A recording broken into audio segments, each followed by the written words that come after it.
Salam alaikum wa rahmatullahi ta'ala wa barakatuh, chers frères et sœurs en islam, chers téléspectateurs, chers internautes, chers amis sur Facebook. Je voudrais vous présenter ici très rapidement un article intitulé Savoir pardonner. Contrairement à ce que beaucoup de gens pensent, le fait de pardonner à autrui, surtout quand on est en situation de force, eh bien, ne constitue pas une faiblesse, ni une impuissance, ni ne traduit une crainte, à moins que ce soit la crainte du Seigneur. Et au contraire, le fait de pardonner relève d'une force de caractère et d'une maîtrise de l'âme. Car celui qui est soumis à sa passion ne peut pas pardonner à autrui. Ça c'est clair.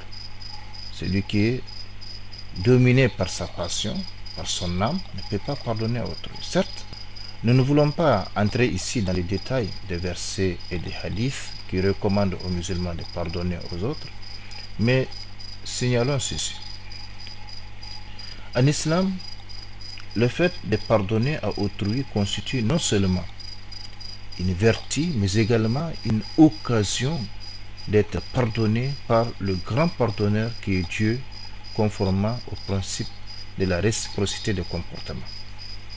C'est pourquoi Allah le Très-Haut nous dit et nous traduisons et que les détenteurs de richesses et d'aisance parmi vous ne jurent pas de ne plus faire de dons aux proches, aux pauvres et à ceux qui émigrent dans les sentiers d'Allah, qu'ils pardonnent et absolvent, qu'ils pardonnent et absolvent.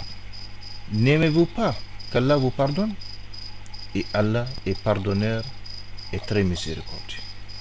Ça c'est dans la sourate 24, verset 22, sourate Nour. Ce verset s'adressait historiquement à certains riches parmi les compagnons du prophète sallallahu alayhi wa sallam qui avaient juré de ne plus nourrir certains pauvres qui dépendaient d'eux et qui s'étaient impliqués dans la grave accusation contre Aïcha, qu'Allah soit satisfait d'elle, la femme du prophète sallallahu alayhi wa sallam. Allah subhanahu wa ta'ala leur demande donc de pardonner malgré ce grand mal commis à leur égard pour qu'Allah leur pardonne eux aussi. Donc la réciprocité de comportement.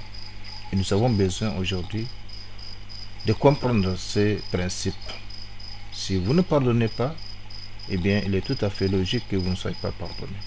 Et nous avons besoin de ces pardons mutuels aujourd'hui dans la famille, dans les services, la société, sur les différents plans de la vie, parce qu'il y a tellement de problèmes entre les gens.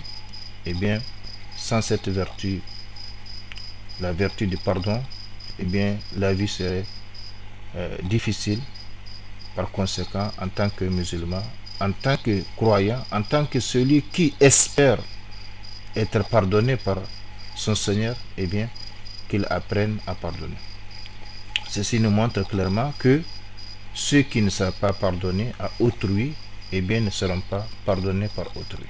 C'est une règle, la règle de la réciprocité de comportement. Pour terminer ce mot, voici un petit récit qui nous montre comment nous comporter envers ceux qui nous font du mal.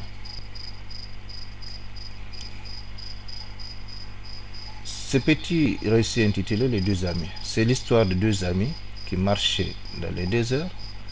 À un moment donné, ils se disputèrent et l'un d'eux gifla l'autre. Ce dernier endolori, donc a eu la douleur, senti la douleur, mais sans rien dire, écrivit sur le sol, sur le sable: aujourd'hui, mon meilleur ami m'a donné une gifle. Ça arrive dans la vie. Mais où est-ce qu'il a écrit? Il a écrit sur le sable. Aujourd'hui, mon meilleur ami m'a donné une gifle. Ils continuèrent à marcher, puis trouvèrent un marigot dans lequel ils décidèrent de se baigner. Mais celui qui avait été giflé voulut se noyer et son ami le sauva. Quand il retrouva ses esprits, il écrivit sur une pierre. Donc là-bas, il a écrit sur le sable, ici, il a écrit sur une pierre. Aujourd'hui, mon meilleur ami m'a sauvé la vie. Celui qui avait donné la gifle et avait sauvé son ami lui demanda, quand j'étais blessé, tu as écrit sur le sable, et maintenant tu as écrit sur la pierre. Pourquoi? Quelle est la raison? L'autre ami répondit, quand quelqu'un nous blesse, nous devons l'écrire sur le sable, où les vents du pardon peuvent l'effacer.